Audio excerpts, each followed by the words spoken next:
Bom dia, igreja, a graça e a paz a todos, amém? Sejam todos muito bem-vindos à nossa escola dominical neste domingo. Hoje nós estaremos estudando a lição de número 14. Ela tem como título O Batismo e a Ceia no Culto. Hoje nós vamos falar sobre duas ordenanças deixadas por Jesus, e que tem um significado muito importante para a vida de cada cristão, pois ela trata de um misto de alegria, de esperança, uma reflexão na nossa vida, no nosso sentimento, no nosso comportamento. O objetivo nosso hoje é nós entendermos o significado do batismo e o significado da ceia do Senhor. E qual é a importância dessas duas ordenanças para a vida de cada cristão? O batismo é dentro da perspectiva dos evangélicos, independente da sua denominação, todos entendem que o batismo é um testemunho público de uma vida que se arrependeu dos seus pecados e aceitou Jesus Cristo como seu Salvador. É um marco na vida do homem, onde ele passa a consagrar a sua vida diretamente a Deus, fazendo parte do corpo de Cristo, fazendo parte da igreja de Cristo e tomando a esperança de um dia participar da sua glória, de ressuscitar com Ele. Muito embora algumas denominações elas divergem em alguns pontos de vista do batismo, uns batizam pela aspersão, outros pela imersão, outros batizam crianças recém-nascidas, É claro que eles têm como base lá a questão do Velho Testamento, aonde a criança a partir de 8 dias de vida, ela era circuncidada. A circuncisão era uma marca, era um sinal, da aliança entre Deus e o povo de Israel. Por esse motivo, algumas denominações batizam crianças, recém-nascidas, com o intuito que um dia, elas possam, na esperança que um dia elas possam fazer uma decisão ao lado de Cristo. Esse conceito de transição entre o Novo e o Velho Testamento, de como fazer parte da aliança com Deus, passou a existir um ponto de vista discordante entre os judeus e os gentios do Novo Testamento, pois no Velho Testamento a condição para você participar, para você ter uma aliança com Deus, era através da circuncisão. Assim, os judeus do Novo Testamento, eles queriam que todos os gentios que se convertessem ao Evangelho fossem circuncidados, como se a circuncisão fosse algo extremamente necessário para a salvação do homem, Em Efésios, Paulo, ele debate a questão da circuncisão e não era necessária, pois o batismo em nome de Jesus era o auge da nova aliança que Deus estava estabelecendo com o homem. A promessa havia se cumprido em Jesus. Quando nós lemos lá em Efésios capítulo 2, do versículo 11 ao versículo 13, que diz assim: Portanto, lembrai-vos de que, outrora vós, gentios na carne, chamado incircuncisão, por aqueles que se intitulavam circunciso na carne por mãos humanas, naquele tempo estavais sem Cristo, separados da comunidade de Israel e estranhos à aliança da promessa, não tendo esperança e sem Deus no mundo, mas agora, em Cristo Jesus, vós que estáveis longe, fosse aproximado pelo sangue de Cristo. Por esse motivo, a nossa denominação ela tem como prática apresentar uma criança recém-nascida na igreja diante de Deus, pedindo que Deus a abençoe ricamente, trazendo também a responsabilidade para a igreja de acolher aquela vida que se inicia.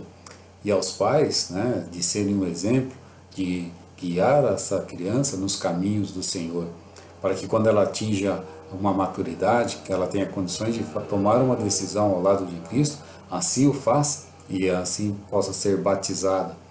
O batismo, ele não tem poder de salvação, como acreditavam os crentes no passado, que o batismo ele podia combater os maus espíritos.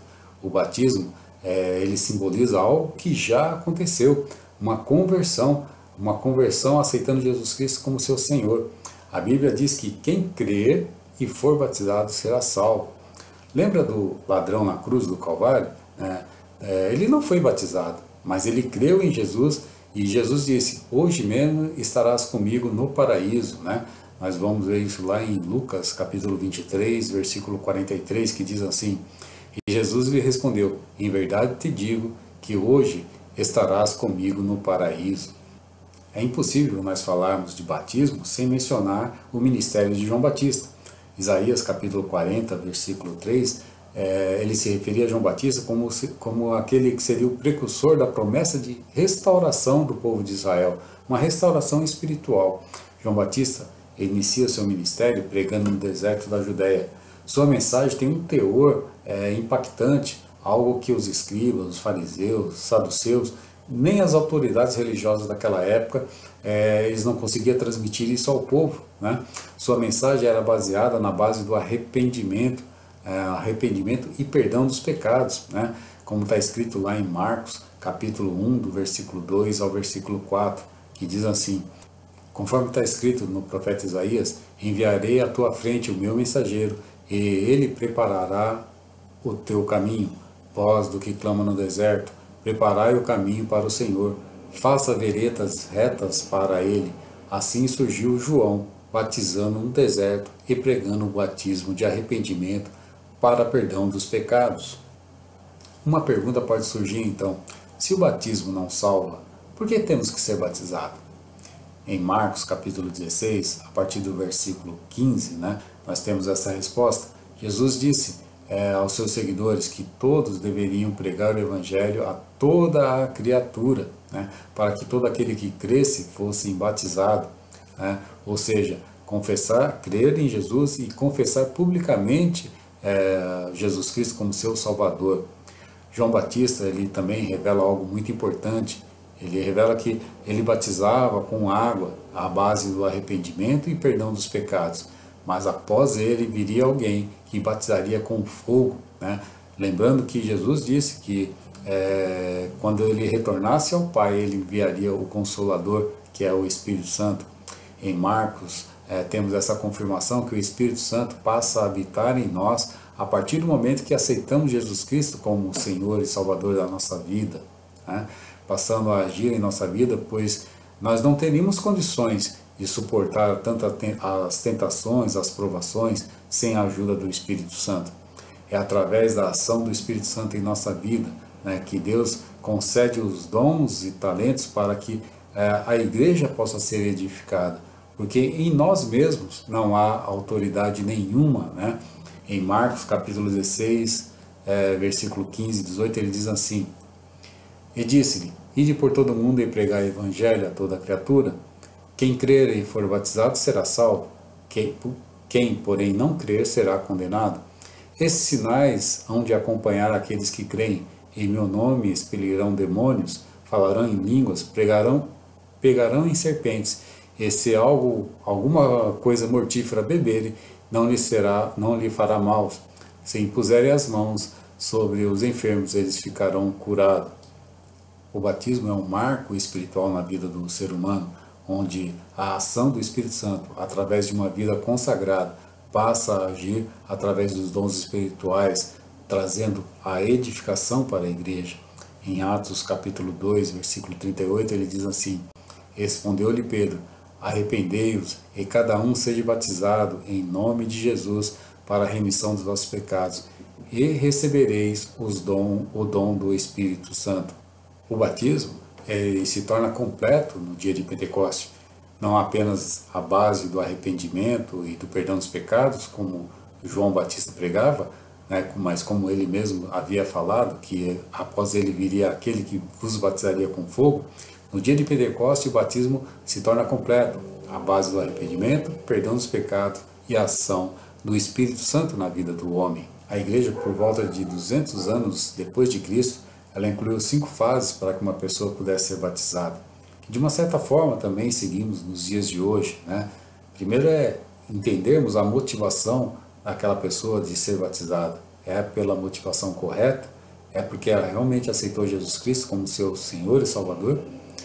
Depois ela tem que passar por um período de aprendizado doutrinário. Ela tem que conhecer a palavra de Deus, Depois passar por um acompanhamento espiritual, para que lá na frente o candidato possa ser avaliado e assim ser batizado. Esse é o modelo que seguimos em nossa denominação. Amém? Nosso segundo tópico, ele vai falar sobre a ceia do Senhor. A ceia é a segunda ordenança deixada por Jesus com o objetivo de ser um memorial do seu sacrifício na cruz do Calvário, como diz lá em 1 Coríntios capítulo 11, versículo 25, diz assim: da mesma forma, depois de cear, ele tomou o cálice e disse: Este é o cálice da nova aliança no meu sangue. Façam isso sempre que beberem em memória de mim. Tanto o batismo como a ceia, ela é rica em simbolismo, né? A ceia no Novo Testamento foi instituída no período da celebração da festa da Páscoa, né? Uma festa religiosa que durava cerca de 7 dias, né? Lá em Mateus capítulo 26, versículo 17, ele diz assim: no primeiro dia da festa dos pães sem fermento, os discípulos dirigiram-se a Jesus e lhe perguntaram: onde queres que preparamos a refeição da Páscoa? Os judeus se prepararam para celebrar a Páscoa, que foi um marco na história do povo, quando eles foram libertados do Egito, né, da escravidão do Egito. Jesus ele pede para que seus discípulos vá até a cidade e preparem ali a Páscoa. Em Êxodo capítulo 12, né, nós vemos o preparativo da Páscoa no Velho Testamento, com todo o seu cerimonial, que tinha um significado e um objetivo bem claro, né? Eles tinham que pegar um cordeiro ou um cabrito, macho, de 1 ano, sem defeito, né? E só poderiam comer ele assado, né? O pão tinha que ser sem fermento e a erva teria que ser ervas amargas, né? A Páscoa no Velho Testamento apontava para a libertação de um povo oprimido, né, pela escravidão. Já no Novo Testamento apontava para Jesus Cristo, né, o Cordeiro de Deus, que tira o pecado do mundo, né, apontava para uma libertação espiritual, resgatando o homem das consequências do pecado. É nesse momento, né, que comemorava a Páscoa e que Jesus estava para ser crucificado, que ele institui a ceia do Senhor, a nova aliança. Podemos dizer que a ceia foi o último ato, né, de Jesus antes de ser crucificado. Depois de terem comido, Jesus institui a ceia.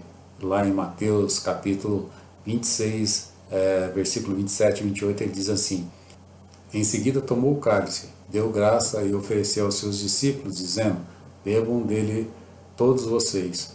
Este é o meu sangue da aliança, que eu derramei em favor de muitos, para perdão dos pecados. A ceia do Senhor ela tem um significado muito especial para todo cristão, pois ela é um memorial, uma forma de nós lembrarmos o sacrifício de Jesus fez por nós na cruz. É uma forma de nós não deixarmos o tempo apagar o quão importante foi esse ato de Jesus, né? Nem o seu valor e muito menos o seu significado. A ceia é uma oportunidade para nós fazermos uma reflexão da nossa vida, de como nós estamos vivendo, qual é o nosso compromisso com o nosso Deus. Paulo ele nos leva a fazer um autoexame, né, antes de participarmos da ceia. Em 1 Coríntios capítulo 11, do versículo 28 ao versículo 29, ele diz assim: examine-se, pois, o homem a si mesmo, e assim coma do pão e beba do cálice, pois quem come e bebe sem discernir o corpo, come e bebe juízo para si. A ceia do Senhor é uma forma de nós testemunharmos que morremos para o mundo e um dia ressuscitaremos com Cristo e teremos uma vida eterna. Essa deve ser a mensagem do Evangelho de vida eterna. João capítulo 6, versículo 54, ele diz assim: quem come a minha carne e bebe o meu sangue tem a vida eterna, e eu ressuscitarei no último dia. A ceia ela tem um significado de comunhão, comunhão com Cristo, comunhão com a igreja, comunhão entre os irmãos. Paulo em 1 Coríntios capítulo 11, versículo 17, onde a igreja não estava compreendendo bem o significado daquele cerimonial, porque entre eles havia brigas, havia contendas, havia divisões, e na hora da ceia eles estavam preocupados apenas em saciar a sua fome, né? Paulo ele repreende duramente aquela igreja, né? Pois a ceia perdeu o significado, né? Eles não estavam entendendo o seu significado. 1 Coríntios capítulo 10, do versículo 16 ao versículo 17, ele diz assim: porventura o cálice da bênção que abençoamos não é a comunhão do sangue de Cristo? O pão que partimos não é a comunhão do corpo de Cristo? Porque nós, embora muitos, somos unicamente um pão, um só corpo, porque todos participamos do único pão.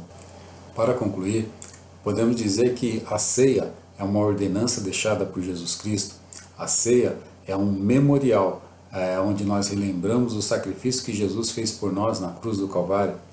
A ceia, ela é um momento de reflexão e temos um coração quebrantado, um coração grato a Deus. A ceia, ela é a proclamação de uma esperança de vida, uma esperança de vida eterna com Cristo. Da mesma forma, o batismo, O batismo ele é uma ordenança deixada por Jesus. Ele é uma forma de nós unirmos, de estarmos unidos a Cristo publicamente, estarmos unidos com a igreja publicamente.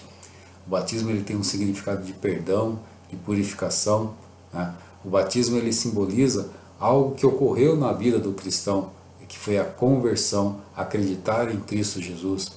O batismo ele significa que um dia nós seremos ressuscitados com Cristo e passaremos a viver uma vida eterna com Ele. Amém? Deus abençoe a todos.